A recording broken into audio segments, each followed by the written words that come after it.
চট্টগ্রামের পটিয়া উপজেলার রাশিদাবাদ গ্রামে পার্টনার ফিল্ড স্কুল এবং বসতবাড়ির আঙ্গিনায় পারিবারিক পুষ্টি বাগান স্থাপন প্রকল্পের আওতায় গত সোমবার দুপুরে উঠান বৈঠক অনুষ্ঠিত হয়েছে। এতে প্রধান অতিথি ছিলেন পটিয়া উপজেলা কৃষি কর্মকর্তা কৃষিবিদ কল্পনা রহমান।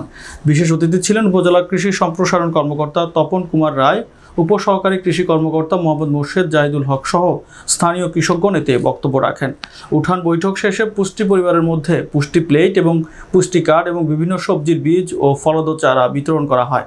এতে কৃষিবিদ কল্পনা রহমান বলেন, এই প্রকল্পের মাধ্যমে মানুষের পুষ্টিহীনতা দূর হওয়ার পাশাপাশি খাদ্য নিরাপত্তাও নিশ্চিত হবে। ওইখানে যে কীটনাশক দেওয়া হচ্ছে, মনে করেন অন্যান্য উপাদানের কীটনাশক দিলে অনেকদিন না নামার কথা, কিন্তু আমি বলছিলাম না যে বারের মধ্যেও স্প্রে করা হচ্ছে।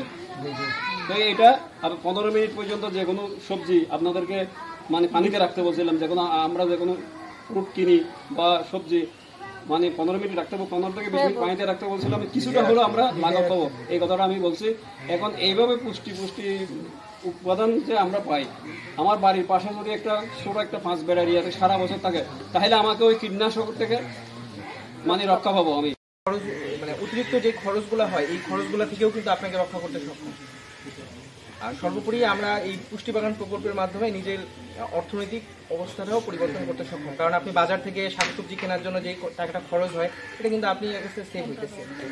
তো সেই হিসাবে এই প্রকল্পের মাধ্যমে কৃষক এবং যারা এই চাষ করবে তারা কিন্তু এটা লাভবান হওয়ার সম্ভাবনা আছে। আমাদের মাননীয় প্রধানমন্ত্রী, যখন আমাদের প্রকল্পটা হয়, আমাদের মাননীয় প্রধানমন্ত্রী এটা একদম বিশেষ একটা ফোকাস দিয়ে এই প্রকল্পটা কিন্তু বাস্তবায়ন করার জন্য বলছে। এখানে শুধু আমরা নয়, আমাদের যে আমাদের পুলিশ প্রশাসন, তাদেরকেও কিন্তু উনি যখনই দেখেন আমাদের মাননীয় প্রধানমন্ত্রী এই বিষয়টা বলে, অনাবাদী জমিতে চাষ করতে হবে।